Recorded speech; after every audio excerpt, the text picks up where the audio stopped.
To Desire to Inspire. It's your mama's favorite podcast. We've been waiting to get this one booked up for a few months now. We got Brandon Frase on the line, who's actually my original podcast co-host from like 5 or 6 years ago. Yeah, I got abandoned. I want to say you got abandoned. We kind of we're moving away. Yeah, we went our separate ways, and you invested in the nice equipment. And, that's when we were poor too. So yeah, we were recording on a fucking shitty ass apartment. But I also feel like we kind of ended the podcast before I even moved. Yeah, I mean, I think with everything, especially podcasting, especially nowadays in today's society, it's hard to start something and be consistent with it. So, there it fucking goes, dude. Damn hey. I don't know how that happened, but we're back. Not on my screen. For real? Nope. I see you. All right. All that matters is it's alive on mine. That's the one it's recording on. All right. There we go. But yeah, the consistency thing is definitely a hard thing to do.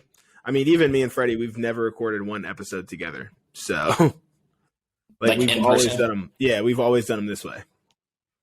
But that's all changing in 2 weeks, baby. Wow, what's happening in 2 weeks? I'm going out to North Carolina just to that's where he lives. I'm going to visit him and some friends out there. Okay. So we'll finally be able to do our first in-person podcast. You gonna be live? Yeah, I mean, I wouldn't say live. We're gonna be in person. Pre-recorded in person. I got you. Yeah, but he got this little dope ass studio at his apartment that looks like you'd be on a radio show. So it's pretty cool. Yeah. They got 2 mics, insulated walls for sound barriers, and this table. It's pretty dope. I don't use it when we just do this, but when we have Dylan here, we're gonna have 2 of our other buddies on, and we're gonna set it up and just have a guys chat in the room. Yeah, a big good time. Yeah. So I obviously know what you're doing now, but I don't really know the road of what got you there. So I feel like when we were hanging out, you were going to school to be a gym teacher or something? Yeah, PE teacher. Yeah, same shit. Not gym PE. No. But now you're coaching football. So how was this transition? I know that's probably something you always want to do, but what was that transition like? Kind of, I guess, the last 5 years since we've really even hung out. So it's kind of a wild story just in terms of the hoops and obstacles I kind of jumped through to get here. So I was going to school at Kent. That's where I met Dylan. We were both working at Applebee's, working the bar. Yeah, dude. But then there came a time where I graduated. So as soon as I graduated, actually at the time I was engaged to someone else. So I ended up moving down. Yeah. Yeah. So I ended up moving down to North Carolina because that's where she was living. She was actually living over the border, teaching in Fort Mill, South Carolina. All right, so my plan was, all right, I'm going to move down there because it was hard to get teaching jobs in Ohio anyways. So I was going to move down there. I was going to teach and just coach high school football. And then I kind of started figuring out how to get into college football. There's basically sites that kind of post jobs. Some jobs you're qualified for, some jobs you're not. So at the time down in North Carolina, I was working at a bar, a high-end cocktail bar right downtown, making some good money. So I ended up getting a job at Townsend University up near Baltimore. And it was nothing major. It was just like an internship type, restricted earnings type thing. And I ended up talking to my fiance at the time, and she basically told me no. And I listened to her, and something in my head clicked, but I'll never do that again. I should turn that job down. I regret it. Yeah. I was feeling sick for weeks. The relationship was a little toxic as it was. It was toxic kind of anyways. So I was kind of planning ways to get out, but I was still too dumb to really understand what was happening. So I kind of just kept applying for jobs, and I will never forget. It was a Sunday at about 6:00. I was at work. I get a call from up in Valparaiso, up in Indiana. The coach up there said, "Hey, we're going to offer you the job. When you can be up here?" And I'm like, "I'll be up there Tuesday." So I was living in South Carolina at the time. So as soon as I get off the phone with him, I call my dad. I'm like, "Dad, come help me get my shit. I'm leaving." He's like, "All right." So he jumps in the car. My brother-in-law. They ended up meeting me down there about 11:30 midnight. So as soon as I get off work at 8, I go right to her, basically like, I'm done. I'm leaving you. Like, I'm taking my shit. I'm going. I tell her I was just like, I'm gone. Like, I'm going back to Ohio, whatever. So, whatever. I had to like beg and lie to get the ring back. That's a lot of money. And I was going to sell it. Yeah. So, but my dad picked me up at about 11. We stayed at the Red Roof Inn that night. I was back in Ohio Monday around 2. Repacked, left for Valparaiso about Tuesday at Tuesday at 8 a.m. So got there around 3. And then you weren't even home for a full day. No, like I literally dropped all my stuff off of my grandma's, and a lot of it's still in my grandma's basement, just because I haven't had the time or space to like get all of it down here. But I'll never forget like that drive from North Carolina going back to Ohio. Like, I knew what I wanted to do, and like it just felt like 1,000 pounds were off my shoulders, and like it just felt so good. Like, be driving and be free, and just knowing like I made this decision for myself, knowing what I want to do. That's crazy because like I knew obviously like that you guys split up, but I never knew like to this extent that you. I actually respect it a lot more now that I know you're like, fuck it, I'm doing what I want to do, and like I'm not gonna let somebody else hold me back. Yeah, I mean, it literally happened within like everything happened like within that 2-hour radius. Yeah, got the call, called my dad, got off work, went to her, boom. But yeah, I don't know, just that I've never had that. I haven't had that feeling again since. But like just driving and like I said, knowing that the world is mine, I can do whatever I want. Knowing there's nothing to hold me back. I have no excuses. Like I can do whatever I want to do. It was awesome. So yeah. But then so I was up at Valpo. So getting into the coaching world, I mean, it's tough, especially young. Because like my first job up at Valpo, I was making this much money. And you're like the same age as the players. Like you're only like what, a year or two older than them. Yeah. I think I was about 25 at the time, so I was about 2 or 3. But I was making $0. I was luckily and blessed that my grandfather at the time kind of helped me pay rent, give me a little bit of money to spend and eat off of. But yeah, it's tough because in order to get in, I mean, it's almost like you got to pay your dues. Now, some people will get lucky and catch full-time jobs right off the rip, but it's all about relationships with who you know. And I kind of came into it blind. Only playing D3 football, and just kind of coached a little bit of high school football. That I didn't have very many connections. I came in blind. I took a chance on myself, and then just started working the camp circuit during the summer. Where you can go to like different universities. Like I was working USA football a lot on the national team, where I met the guy who's the head coach now here. And every year since I've been here, he has a Kentucky Wesleyan. I went from the DBs coach, special teams coordinator. Year 1, year 2, I got a raise. Year 3, I got a raise, and then this past season, he got the head job here and bumped me up to defense coordinator, and I got a raise. So, year four going into college football, I mean, I'm a Division II defensive coordinator, making more money than I probably would if I would have kept bouncing around, going to different places. So, super, super blessed and lucky to be where I'm at right now. What's your goal long term then? You want to like just stay college football forever? Yeah, I mean, if I have it my way, I'm going to be a college football coach probably until I die. Kind of like Nick Saban. A lot of those guys can retire right now. They got tons and tons of money. Mm-hmm. Like there's just something else that like you like are chasing. You're chasing your legacy. You're chasing championships. So yeah, it's very tough to see and to retire. Because also, believe it or not, too, like there's a lot of coaches that get into it and kind of maybe start out in the situation I was in, and they end up saying like, "Fuck it, I'm not coaching anymore" because the money's not there. The hours sometimes suck. Like you're missing. Like I miss a lot of events through the fall, just because I can't take a sick day. I can't miss a game.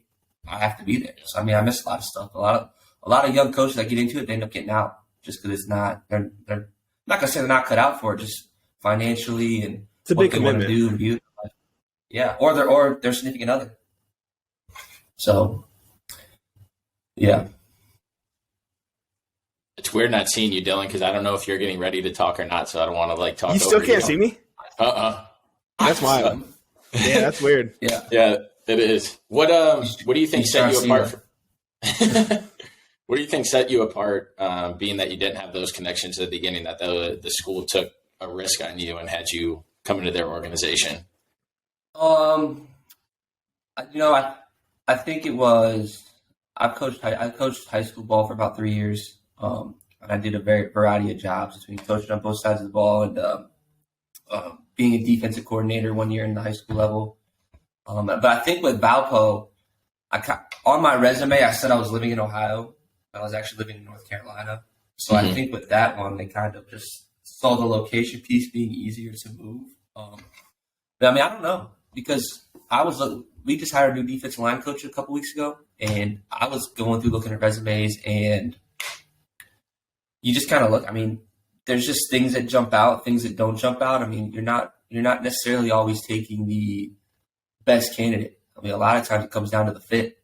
Is he going to work well with their staff? Is he going to fit? And I think just at Valpo, they needed a young, hungry guy who's ready to break into the profession. Because like I said, I was only making $0.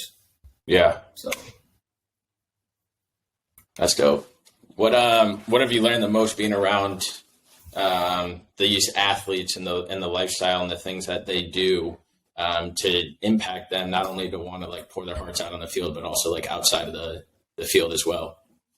Yeah, I think the biggest thing I learned is every single kid's different. Mm-hmm. You can't coach every kid the same. You can't talk to every kid the same. Some kids need more tough love than others. Some need to be challenged and motivated in different ways. It's just being able to be open-minded. I mean, that's going into work every single day. Because I don't know who's going to walk in here with what problem, or who's complaining behind closed doors because they're not getting X amount of playing time and they feel like they're better than the others. So at times it's difficult to keep the morale up, especially once you actually get into the season. And for us, the past year, we didn't have the greatest year record-wise. So it's tough to be that second, third kid on the depth chart and you're losing. So just being able to explain that is, I mean, being honest with the kids. I tell all my kids the truth. I tell them why they're not playing. I tell them if I don't like their attitude, if I don't like their effort. I mean, I'm 100% honest with them. I'm not going to sugarcoat it. Just because I start sugarcoating it, then they're not going to be successful beyond the football field, beyond college ball. So just being honest and letting them know I love them to death and I'm going to care about them. And they need to trust me and I'm going to trust them. Were you able to, like, from the beginning, kind of not sugarcoat shit and just kind of say it how it is? Or was it something like you kind of had to learn to do? Because I feel like I wouldn't be able to just come in and be like, you're not playing for this reason. Like, I don't think I could be like that straightforward with somebody who I really don't have any kind of a rapport with. And, I mean, I guess coming in as, like, a 25-year-old guy, I would probably have, like, this imposter syndrome on myself for, like, why am I qualified to tell this person, like, that they can't do this? No, I mean, I agree because I mean, it's almost just like my coaching identity, it's constantly changing. Like, even just to talk about just the whole coaching aspect, like me coming in blind, 25 years old at the college level, there was a lot of stuff at X's and O's I had no idea about. So like, if you would have put me on the board and asked me to explain something from those guys, like I would have been scared to say something that wasn't right or didn't make sense. And they're sitting there like, what's this kid talking about? So, I mean, it kind of just goes with your coaching identity is constantly changing. I mean, I can tell you right now, I'm not the same coach this year that I was last year. And a lot of that might come down to the fact that I have a bigger role. I think it's different being a young assistant coach where if I was just coaching the DBs, I wouldn't necessarily have to break that hard, tough news to them versus like now I'm a defensive coordinator. Like I need to be the one that's in constant communication with all the players. I need to be the one to explain stuff. Whereas like the assistant coach is really just kind of feeding me the information, telling me who needs to play, and then me and the head coach are kind of making the final say with all that. So, but at the end of the day, it's all about relationships. And I mean, especially when you recruit kids, you need to be able to build that relationship to where, like I said, they get here, they're going to trust me that if I ask them to redshirt, it's because Coach Frase, no, I'm not ready to play yet. Or if they're not on the field yet, they know, all right, hey, I'm not what's best for the team in that situation. So a lot of it just comes down to relationships, to be honest with you. What year is this at this school? So I got here in January 2020 during COVID. So yeah, solid timing. Yeah. I think it's gonna be season 5. I'm kind of messed up because we did like a COVID. We played the spring and then literally turned around and played again in the fall. Yeah. So yeah, I think I'm going into season 5 here. Maybe 4. Nice. So you have some kind of rapport then. It's not like you're still a fresh face. Yeah. No, I know this. Yeah, I know this place at the back of my hand. I've been the academic coordinator, so I know all the people over in the administration. Oh, wow. Area. when I first got here, I was a special teams coordinator, so I had to literally talk to the whole team in team meetings and whatnot. And now I actually work. I do a lot of work with the youth community football players. That's dope. I'm actually going to have a session later on where I'll get on the field with them. We'll just do like some hour-long training sessions type stuff like that. But I've been really involved with the youth league too, so it's been. I know Owensboro pretty well. What kind of like impact do you try and have on the kids? Because I think that's fascinating. I want to get into some sort of like youth something, whether that's basketball, football, something like that, just to like help out, volunteer my time, whatever they like need. Because I feel like that age, you can leave such an impact on the kids. So is there anything that you focus or a message you try and tell them to like show them, look, you can get to this college level. This is what it's like.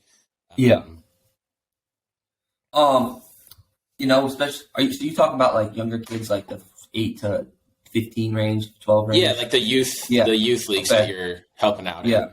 So like what I do, I try to do, and I think this is kind of where my the PE teacher in me comes out, or gym teacher, as Dylan says, just being positive about every single thing we do, whether they're messing up the drill or not, letting them know, hey, if you do it this way and we do it right, we could be successful. And that's just everything with life. I mean, sometimes I bring my players over and I explain to them, hey, like if you're consistently working, and it's not just when I'm there, working behind closed doors, not with mom and dad, doing the right things, getting good grades, just being an overall nice person, I mean, you can get to where you want to be. So I mean, a lot of it it's all about positivity. I've heard way too many horror stories about kids at the youth level. I mean, they get these coaches who are just so hard nosed or so tough on these kids. And by no means am I saying that you should be soft. I mean, there's a time and place to get on a kid and correct it. But at that age, it's all about confidence. And if you're going to crush their confidence when they're 7 years old, learning youth football for the first time in pads, by the time they get to that high school level, they're either one, going to be burnt out, or two, they're going to have a shitty attitude about everything because you have trained them to be able to be that way. So everything's just about positivity. And I think that's kind of where I've learned a good job of how to balance it out in terms of being positive, but also still explaining them like, no, like you fucked up here. Like you next time need to do X, Y, Z. And then just encouraging them to get it right the first time. And when I do have those kids out on the field, if they do mess something up, I won't let them move on until they do it correctly. Whether they have to slow down a little bit or I have to explain it for them again, like I won't let kids create bad habits per se. I never really thought about that side of it, but that's got to be like a whole nother fucking just tough situation because, yeah, you can do that for these kids now, but it's like everyone who is coming into your program, like they may have had these shitty ass coaches who aren't positive and they are crushing like their confidence at a young age. So now you got to try to rebuild that up when they're already playing at a high level, but they might not have the best attitude or something like that. Yeah, I mean, bringing kids into our program and you learn a lot about them through recruiting. I mean, you're talking to the head coaches, you're talking to the parents. I mean, but the thing about recruiting is a lot of it's about the fit. Like if I'm recruiting you, Dylan, per se, but Freddy thinks he's a better football player than you, which he could be, that doesn't matter because Dylan might be a better fit for us. You know what I'm saying? I mean, but it's all about the vetting process. I mean, just so right now we're finished. Actually, signing day for this class is on Wednesday. That's National Signing Day. I think we're bringing in about 35 kids. But as soon as that's over, we'll take about a month and we'll start over in April, which means that's almost about 9 months where we're talking to kids, building relationships, talking to the parents, talking to the head coaches to where if we do have a situation like that, Dylan, where, dad's hard on the kid or doesn't have the best relationship with the coach, we find out about it. Like I said, we know about it with them coming in.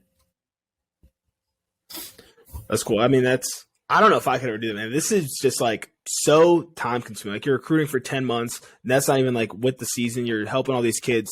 How do you find time like for yourself still? I mean, first off, recruiting is all about this. Twitter. I mean, I can literally sit on my couch and recruit. You know what I mean? And it's not like consistently. No, it's like just every once in a while, send a kid a message, check on him, and all that good stuff. So recruitment's easy. Recruitment's the easy part. So you don't travel. Sorry, I didn't mean to interrupt. You don't travel a lot for recruitment? No, we travel. So we'll travel the most in December. So like as soon as Thanksgiving was over, we went on the road for 4 weeks.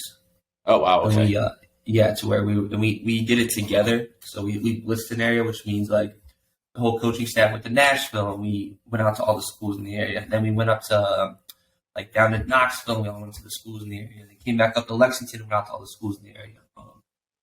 But then so like during May and June, we'll go out on the road too, but it's more controlled and laid back. It's not like boom, boom, boom, boom. Like we'll go to some prospect camps and everything. But I mean, there's a lot of time to do stuff for myself. To be honest with you, I mean, it really depends on all the work environment you work in. Like some coaches want to be in the office crazy. I mean, find something to do. Whereas my head coach here, he's if you don't got shit to do, then like go home.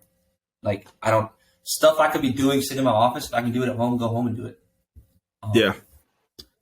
But then like during the season too. So some coaches, believe it or not, like they got you in the office from like 7 a.m. to like almost midnight. And that's how it was when I was up in Indiana. Versus here, like my head coach, we usually don't start our day till about 10 a.m., 11 a.m. We practice from about 6 to 8 and we're done. But it's very laid back in terms like if I have a dentist appointment at 2, I can go do it real quick. I want to run home and grab lunch. I can run home and grab lunch real quick. It's just making sure you get your stuff done. So there's more time than you think. Not so much during the season, but like right now, I got a decent amount of time where if I got to do some stuff, I can do some stuff. And plus, Kayla's living up in Kenosha right now. Okay. So it's really just me in an empty house, so I kind of just do what I want when I want. I mean, it also comes out of the time management thing. And so, Freddy, you probably don't know this. Brandon was the guy back in the day who basically called me out on being a fat ass. And I didn't actually call him a fat ass. I don't remember saying that. All right, you may not have said those exact words, but what I do remember, and this one stuck with me. So, like you said, we worked at Applebee's together. So they'd have like this big bowl of just fries and shit. And every time I walk by, I would grab some.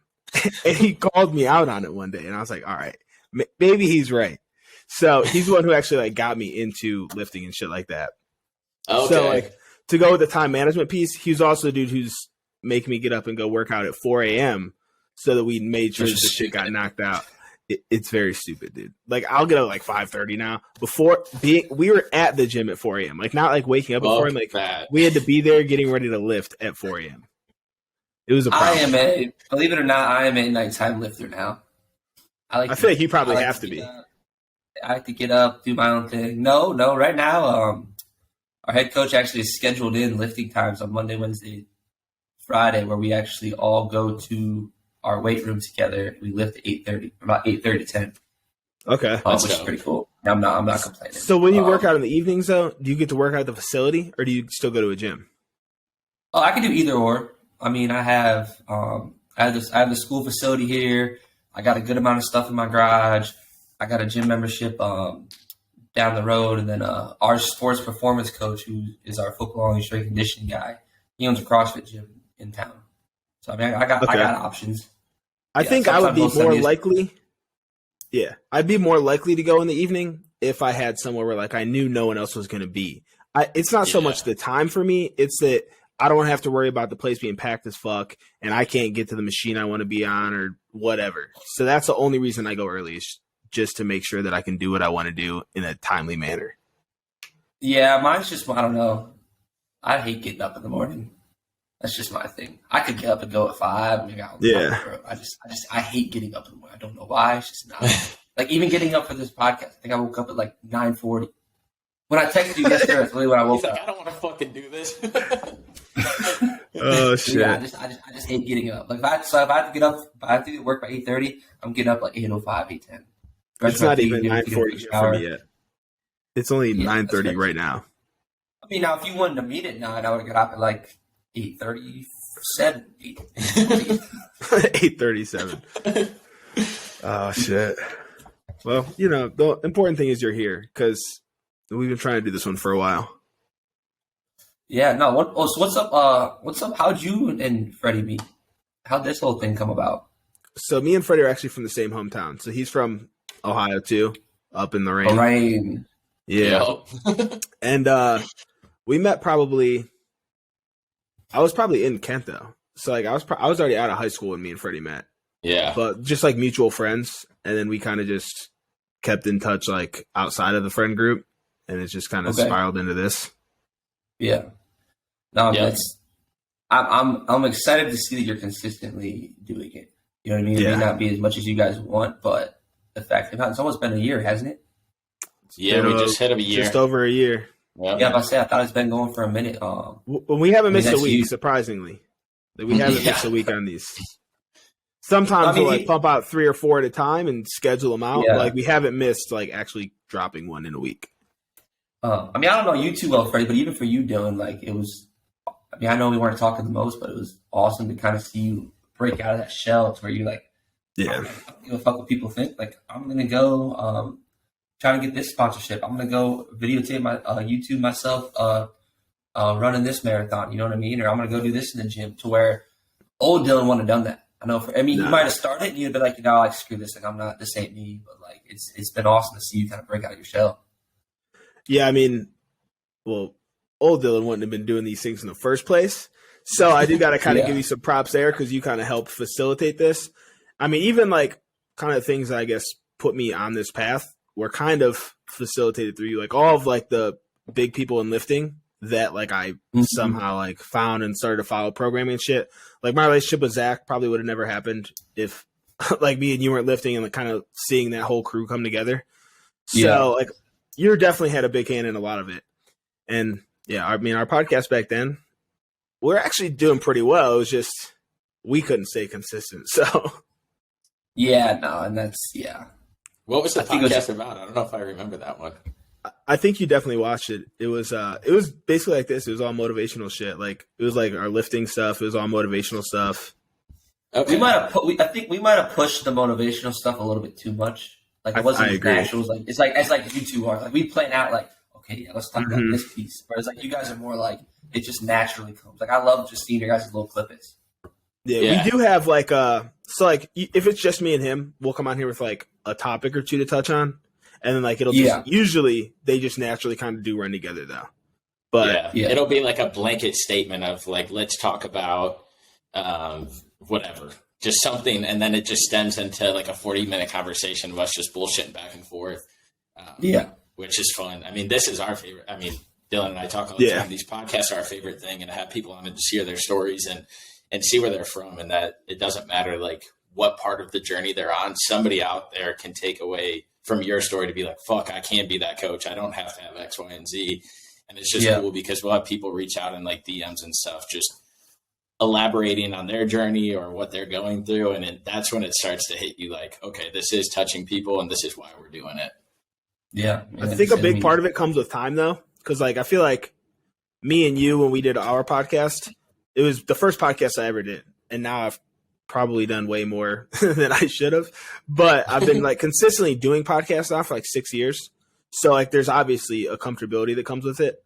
Like me and you, I feel like we're just kind of coming in and like trying to put on this persona and like more so mimic other people in the industry rather than just let it flow and be authentic to us.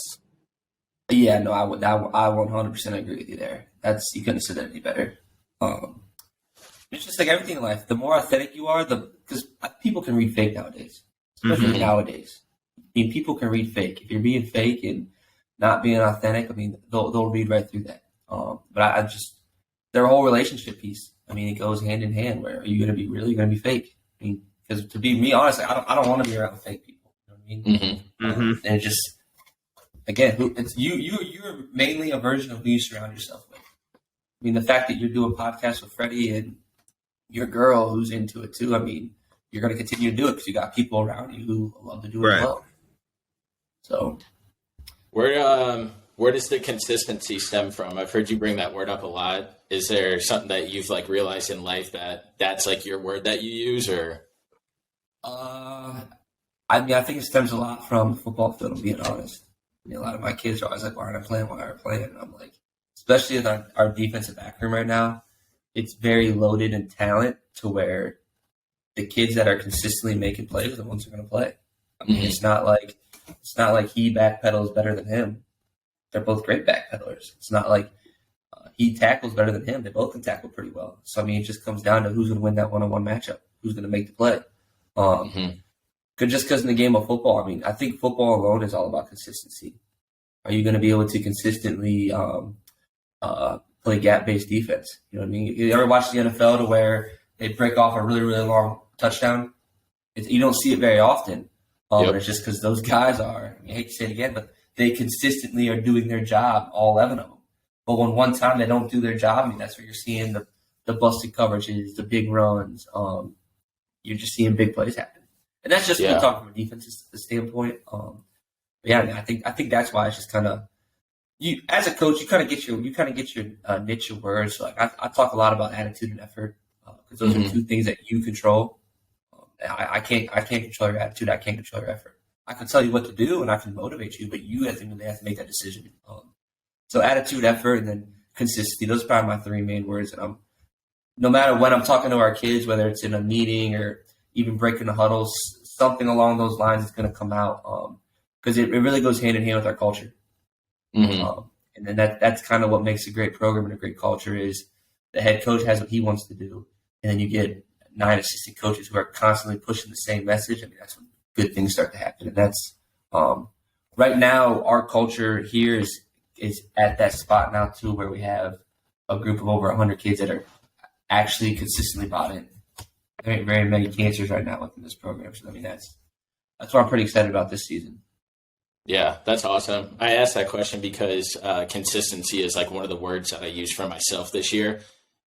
Because like you said in the beginning, the stuff that Dylan and I are doing, I did not come from posting on social media like Dylan was and being comfortable with speaking on a microphone, none of that stuff. And so this was like a huge shift in, I guess, me as a person to like go out and put myself out there and not care what people thought and still think. And so Dylan's like, it's all right, man, just put the stuff out, it'll get more comfortable. He's like, after your first podcast, you'll find something you like. And he's like, and just use that. And so I've noticed throughout this whole journey that it's consistency, whether that's content, this podcast, and even the stuff that I'm doing outside of this to be able to go towards the ultimate mission to like better myself of what we want to do. And it's just doing it day in and day out. And even on those days where you're like, fuck, I don't want to do this, like put in the reps as you know, because it'll make you better and more confident. Yeah. I mean, stuff's easy off the jump. I mean, everything in life's easy. I mean, but again, stuff gets harder as you go. I got tattooed on my back. It was for my cousin, but it says like Rome wasn't built in a day. I mean, if Rome was built in a day, then you guys would be making millions off of podcasts. You know what I mean? But it takes time. It takes time. It takes time to build up. It takes time to get your reach. Because you said right now you've reached a good amount of people. Well, if you reach one person, guess what? He's going to go talk to his buddies, and you might reach his buddies and his buddies. So it's all about time and consistency. Yep. That's the biggest thing for us with like pulling in these guests is that the people are from all over the country. Like at this point, like we've interviewed people in probably like half of the country already. And it's like, we're going to be able to reach more people just by having a genuine conversation, connecting with this one person than we would have if me and Freddy are just pushing out as hard as we can. Like we don't do any like paid marketing or advertising or any shit like that. Like we just come on, we do a podcast with people, and then we just kind of throw it up and see who it hits, which maybe that's not the best way to do it, but I mean, it's been working so far. So I think right now it is like a good way to do it because again, we're showing right now that we're being consistent, that we're always putting content out, that this isn't just a fad that we're going to be like, okay, done in 2 weeks or 3 weeks. And we're showing the people that are following this journey right now that are eventually like spreading it to other people. Like these guys are serious. They want to do this. They're showing improvements, whether that's quality of the podcast or platforms we're using to improve the content. And so like, I'll always think of that call that we had last week where we're bringing people. I don't know if you know, we have this like community we're starting called The Inspired. And we had a call with somebody that's joining it. And he was just telling us his story and like where he came from. And we never even knew him. Like not one of us knew him or he didn't know one of our friends, found our stuff. And he's just like telling us how it resonates with him. And he's trying to find more people that are like this and have this mentality because he didn't have that growing up. And like, that's where it's like, fuck, this is awesome. This is what we want. Yeah. I mean, like you said, Dylan, too, it's all about reach. Right now social media is huge. I mean, there's no other machine that can go against it right now. So the fact that you guys are getting guests, yeah, you're going to get more reach because once this episode goes out and I put it on my Instagram or retweet it now, someone in my circle might see it and then they might start following you guys. But no, I mean, that's awesome. The fact that you guys are kind of creating a little community amongst yourself, because that's one thing I try to tell our kids too. I mean, is you're not alone in anything you do. Whether I ask you to redshirt or, you're academically ineligible, you're not alone. There's millions of other people in the world who are in your same situation. And there's also a lot of people in the world who would love to take over your situation, but they're in a shittier one. So yeah, that's huge. You guys are kind of creating that little community you got going on. Yeah, it's been fun. What is because I feel like you uplift your players a lot and you make them realize kind of like this isn't promise and like your position on the field isn't promise and you have to put in the hard work and stuff like that. What did you, because I feel like you have a good purpose or a good why, and so you have all of this passion behind you. Was it somebody that influenced you to go down this path growing up, or did you just find a love for the game playing it that you're like, I want to do this and teach people and show them, what this game means to not only you, but the world? Yeah, that's a tough question because, like, right off the top of my head, I'm going to say no about, like, having an influencer. But, like, the more I think about it, it's just kind of been, I've always played sports. Football was always my number one. Me and my mom have a really good relationship. And I think her being very, very supportive and loving to go to my games and all that good stuff, I think that kind of played a hand in it as far as like, my mom really likes when I do this. I love this now. So I play PB football and she's a vet. She'd take a little like dog animal like casting and put it on my ankle so she could see where I was. Because I was the same uniform and socks. But I think that's honestly played a big part in it. And then just the fact that I had the opportunity to go play college football. I will say though, when I got done playing college football, so I only played for 2 seasons. That year, or just not being in something to compete, it kind of drove me nuts. Like I wanted that. I was looking for that like fire. I was looking for that something where I could still compete. So that definitely showed me I was a competitor. But then I had the opportunity to go coach high school football, which looking back, I was a terrible high school football coach. I did not know shit. Like I feel bad for all those kids that I was coaching throughout those years. Now, if I went back now, like, we'd be solid. But yeah, looking back, like, no. But just going through the high school football, and I didn't have the best experience coaching high school football. But I think again, it goes back to that day when I graduated. And I knew like I don't know what made me kind of think like, oh, like I want to dabble in this. I want to see what it's about. How can I get into doing it, which is coaching college ball. Like I said, I kind of just did it, and the rest has kind of been history. Which I believe everything happens for a reason. So the fact that I did end a relationship and kind of take off and was in a new place within 2 days. I think that kind of just goes to show like this is what I've been destined to do, and I can honestly I don't want to do anything else. Regardless of pay or not, like I will make it work. I'd rather do this making less money than I could go being a teacher and getting tenured or something. So yeah. I think that comes back to like a purpose type of thing. Like the fact like you don't know what pulled you in this direction, but you kind of went that way anyway. I feel like you hear it all the time. Like that's just where you were supposed to be, and like this is what you were supposed to be doing.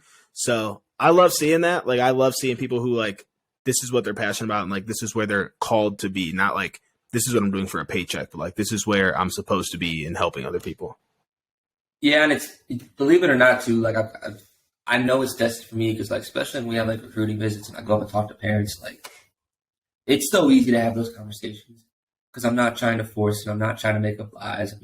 I'm being authentic just in terms of I tell parents, I'm like, listen, I didn't get into this to manipulate your son or daughter to come to Kentucky Wesleyan.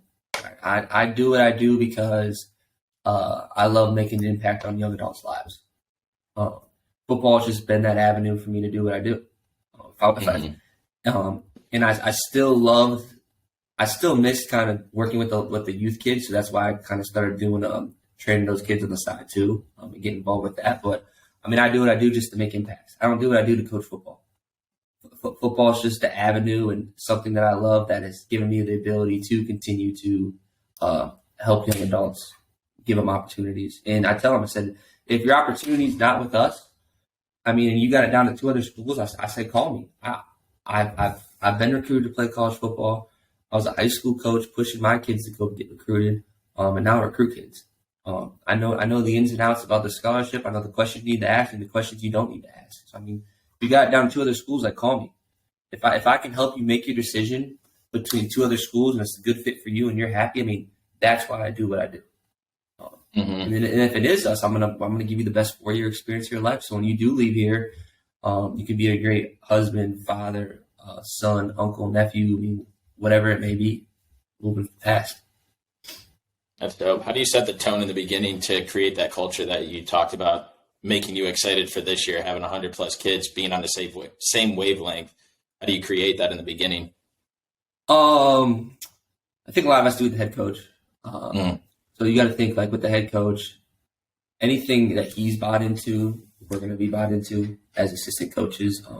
If the head coach starts not caring about something, it's really easy for the rest of the staff to kind of like, I don't care about that. So it's kind of just all of us having the same collective mindset. He actually fired a couple coaches this past season. Oh, damn. But I mean, I'm not going to bash those guys. I love them, but I think it just came down to, I mean, it's a business, number one, but like, they didn't fit his vision for the program. But at the end of the day, he gave them an opportunity. He gave them a whole season to kind of figure it out, and just it wasn't working out, and they didn't fit. So the same thing with players, like coaches got to fit too. But just having that collective buy-in, and with him on the offense side of the ball, on the offense side of the ball, me as a defense coordinator, I have got to consistently make sure my message is aligned with what he wants for the program. As soon as I start deteriorating from that or saying things that lose credibility within the program and the staff, that's kind of where the culture starts to plummet a little bit. So just being able to do all those things. And just, yeah, I mean, a lot of it's saying the right words at the right time. I mean, breaking huddles. What are you breaking your huddle with? Okay. What do you start your meeting with? Okay. When you're going in on a kid about him messing up on the field, how are you portraying that mess up to him? And you got to consistently wrap back to what's the message of the program? What do we want these kids to be doing? You got a quote that you always say? I don't really have one quote. that. No, I feel like most coaches have like a quote up on a wall, or they got a quote in the locker room or something like that. No, I've started like trying to start Dion's. I don't really know what that means. Like one time a kid was being an asshole, and I was like, because I saw it on Dion's wall like literally 2 hours before. I still don't know what it means, but it was like the fan only blows when it's hot. So like I texted him that thinking like I was cool when I was like, I don't know what it means. So the head coach messaged too, like, what'd you just say? I said, I don't know. I saw it on Dion's wall. What do you think about what Dion's doing right now? Oh, it's awesome. I mean, it's awesome. I mean, it's going to suck for those other Power 5 schools, like the big ones, like the Ohio States, the Georgias, just because they're going to be losing out on some kids. But what he's doing is awesome. He's done it the right way. You know, yeah. Me being a young coach, having no connections, like if Dion just walked up off the street and got that Colorado job, I'd be like, damn, like what? But like the fact he coached high school, won state championships, and he went to the FCS level, tore it up, like he's done it the right way to where he has all my respect in the world.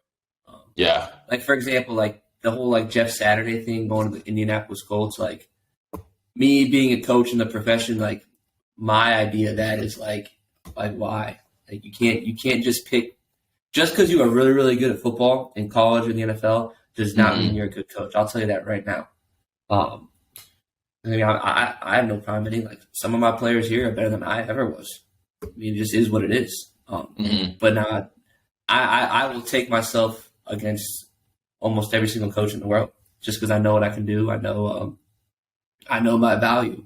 And that's kind of where it's hard for coaches like me and young ones who don't really have those connections because I'm building a lot of those connections based on first impressions when I go to camps and stuff. Because there is a lot of really, really, really bad coaches who are making millions and millions of dollars, but they know somebody. Like if I got a head job, I could hire you two right now. Just, you don't know anything about football, I could hire you. I mean, it all comes down to who you know. And I love what Deion's doing. He's doing everything the right way. I mean, Colorado's probably going to blow up. He'll probably be Yeah, they're freaking out about it. Let me tell you, I don't know anybody who's not super fucking hype about it. I mean, yeah. And the thing is, like, everyone's like, oh, he's got pressure. I'm like, he doesn't. He's got probably the best staff in the world around him, and he's got the best players in the world around him. And I mean, like I said, and he is really, really, really good at pushing his culture. As you saw at Jackson State, he creates a culture. He has a culture. He's good at those things I'm saying about the constant using the buzzwords, making sure everything hones back. You're out here stealing quotes that you don't even know what they mean from him. Yeah, exactly. So yeah, Deion, anyone who doesn't respect what Deion does, I mean, I don't know if I respect you as a person just because he's done it the right way and he's going to continue to do stuff the right way. Yeah, I thought it was cool. I saw a clip of him. He had like all of the defense, offense, every coach sitting, even the trainers and stuff like that, sitting around the table. And he was like, "This is how we're doing it here. If you guys don't like it, that's fine. But you're not hanging out with your kids. You're not partying with your kids. You're not sleeping with people with your kids. Like all of these stuff." And he was just laying it out. And I was like, "Dude, you lose credibility. Like you literally lose credibility. So like, if I'm out partying with a starting corner and I go to try to coach him and he doesn't like what I'm saying, like it's not going to work." Did you have a point in what'd you say? No, you're good. Go ahead. Sorry. Oh, no, I want to answer the question you're going to ask. I was going to say, in the beginning, did you ever slip up and go out with your kids, or have you always been strict about that because you knew what it could create? So when I was at Valpo, I mean, I'm not going to lie. When I was at Valpo, kind of like low bottom of the totem pole type role. I mean, me and my roommate and our girls that we met at the time, we went out and saw them at the bar. Mm-hmm. I mean, it was just like, hey, what's up? It wasn't like, oh, hey, come over here and take this shot. It was just kind of like cordial. Yeah. But again, like now that like I'm kind of like in more of an authoritative role, like that's like no, wouldn't even try. So yeah, no. Is it a dream of yours to get to like a D1 level? Oh, sorry, I keep interrupting you. I'm sorry. I don't know if there's no, you're fine. I actually had another really good point was like with I like to keep the player to coach relationship, like the boundaries. So like I don't have my kids on Snapchat. They're not on my Instagram. They're not on my Facebook. I mean, that's just my preference. I mean, I know some of their coaches do that, which is completely fine. I just like to still have my personal life be my personal life. Now, I'll have my fiance, I'll have my dog around. Like they've met her, they've met my dog. Like I'm not weird about that. It's just like if I want to go out with my boys back home and I'm posting stupid stuff on Snapchat, like I want to still have that freedom to do it. I don't want to have to always be like, oh wait, I can't post this. I don't know if so and so is going to, you know what I mean? So that's kind of just my personal preference. But then as soon as you graduate, it's fair game. Yeah. Come on, subscribe. Subscribe. I don't post stupid stuff regardless. It's just I want my personal stuff to be my personal stuff. Yep. I respect that. Mm-hmm.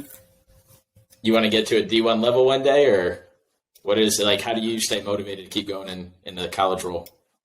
I mean, I think everyone will aspire to make more money and move up. Yeah. Believe it or not, the higher you move up, I think the job's easier. Now there's more stress. You have a big opportunity to get fired, but like right now here, like I probably wear like 5, 6, 7 hats. Like when we got back from the holidays, like we as a staff painted the locker room by ourselves. It took like 2 days. Like we're doing all our recruiting by ourselves. We're like the higher up you get, like you'll be like, hey Dylan, you're gonna jump on this plane and go see him. You'll be back tonight. Or hey Dylan, I got these 5 kids. I think they're really good. Watch their film and tell me rank them. Whereas like I'm watching 50 to 100 kids film and I'm doing all that stuff on my own. So I mean the job's a little bit easier, but it's definitely a little bit more demanding just because it's big money. You're working a lot with the suits. If you're not getting the job done, they're gonna fire you. Yep. I mean, I would love to be a Division I coach, but it's almost one of those things where I am where my 2 feet are at right now. I'm at Kentucky Wesleyan. My whole body's fully in the door. I'm gonna do everything I can to make this place special. Now, if I get a phone call or even I see something that entices me, like I'm gonna have no problem answering the call, or you know what I mean, going to experience that or taking that interview. I mean, interview experience at the end of the day is always awesome, but doesn't mean I'm going to take the job because every job's not the right job. I mean, I'm very stable right here.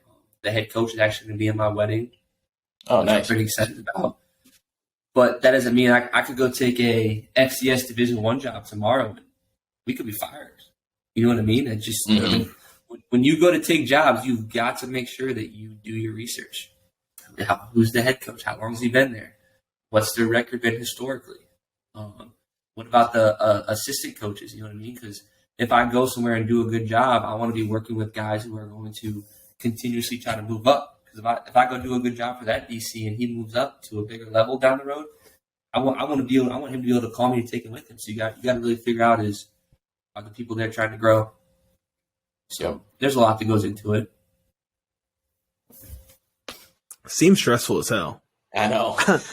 It's really not. I mean, my fiance, like, kind of, she bugs me. She's like, you don't ever get stressed. You're pretty cool. I'm just like, there's too much in life to be stressed out about. I mean, yeah, there's some times like I'll get stressed and have a little anxiety about, like this or that. But I mean, I think I do a good job just kind of putting in the back of my head and just getting one thing done at a time. Yeah, I mean, like I said, if someone calls me and says, hey, you interested in this? Like, yeah, I'll take the call and I'll do my research. And now the one thing I will say is I've never had to I've turned down some calls, but I've never had to like make a decision like you just said. That would be stressful. Like, oh, do I take this or do I stay? Yeah. You know what I mean? Like, what's the pros and cons of both? I haven't had that situation yet, but yeah, that would be fucking stressful. Yeah. What's your guys' school history in terms of like record wise? Have you guys ever completed the job and got the trophy at the end, or no? No. I mean, and this has a lot to do with why the head coach went to the offense side of the ball. We've always been known for defense here. Like 2 years ago, we had a first-team All-American corner, unanimous across the board, all 4 press releases. We had another first-team All-Conference corner on the other side, who easily could have been All-American when it comes down to stats. Damn. One of them's in the XFL, one of them's in the USFL right now. We had an All-American middle linebacker who just got done playing this year. He's training for the draft. Then we just had dudes in other spots. So by far the best defense has ever been here. Like we were bringing 6 guys playing man 80% of the time. I kid you not. But the problem was our offense led the nation in turnovers that year. So they were turning over the ball and we were still holding teams to field goals. She still had opportunities to win the game. We could have easily won 7, 8, 9 games that year. We ended up winning 3. Like we lost the back-to-back conference champs in overtime. We blew a lead. And then we lost to the second-place team in the conference. This is a funny story. We scored to make it 30-30, all right, with like 40 seconds left. We kicked the extra point, we win. Or we up 1. They blocked it, took it back, went up 2. We kick an onside kick, we get it. We kick an onside kick, we get it. We run a play like 10 yards. So now we're like a 30-yard field goal. They blocked that. So I mean, I tell that story that literally explains like how close we were to like taking the top off this place. Jesus. And then this past season was Coach Young's first year as the head coach, and again the defense played well. The offense just struggled to move the ball and play complementary football to where. But this past season we were giving up touchdowns to the home to field goals like we did in the past. Mm-hmm. So yeah, and that's why I'm excited that he's going to go over and run the offense. Because he's going to take a lot of his cultures and standards. We've been such a two-sided team since I've been here. It's always been offense, defense. Well, defense to get disciplined, the offense just kind of gets free passes. So with him getting rid of those guys, I mean, we're in a really good spot. The only problem is we open up with a number 2 team in the nation, West Florida, at West Florida, week 1. So that'll be fun. I got confidence. I got confidence because this offense is what we're going to roll out. I mean, I'm confident in it, so we'll see what happens. And we got some dudes coming in. That's dope. Yeah, I got some dudes coming in. So we got to go to a game, Dylan. Maybe we can get some field access. Yeah. You guys do the radio show, whatever you want. I'll just be on there talking nonsense. They will kick me out immediately. Why is Coach Frase screaming and yelling? What's he writing on that whiteboard? But yeah. Well, it's been fun. You guys, yeah, for sure. You guys got anything else you want to hit on before we wrap this thing up? No, I mean, I appreciate you guys. I was messing with my fiance. I said, because because her friends live up north, and she always gets discouraged. Like, they don't ever want to visit me. I said, well, Kayla, the ones who don't come to the D2 games aren't coming to the Division I NFL games when there's 50 to 100,000 people in the stadium. Hell yeah! I'll make sure to keep you guys on the list of, if I make it big time, I don't blackball you. There we go. All right, appreciate that for sure. Yeah, no, it's been a pleasure, and I got to say, I didn't know you were the one that jump-started Dylan's fitness, but I got to thank you because, truthfully, if he didn't have that realization back when you guys were hanging out, I don't think we would even be here doing this. So it's crazy to see, and who knows if it stemmed from that or not, but like it's cool to put that pin in it, and it's like, yeah, Dylan changed his life from that moment, and like this is how we lined up, and we created this whole thing of DTI and the vision that we have, and it literally is from a conversation and your motivation to get him in the gym. So. Hats off to you for that. No, I don't remember calling him fat. Well, we're gonna go with it because I love it. Yeah, dude, it's a good story. Now I just got to own it. By the way, I'm about like 95% back in my pec. Oh, I forgot to even touch on that, dude. Yeah, that was tough. Yeah, that might have been back this year, Freddy. That might have been the most stressed out I've ever been in my life. I can imagine. So it looked rough. When you sent me that picture, it looked rough. Yeah, I got a scar from like ear to ear.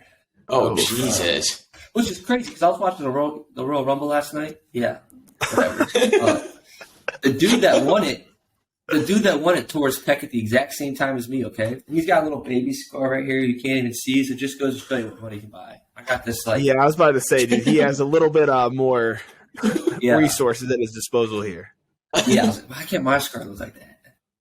Well, money, steroids, all kinds of stuff, man. Yeah. Well, I appreciate you guys. I mean, it's been awesome. Like I said, kudos yeah, to you dude, guys. glad to finally have you on. Yep.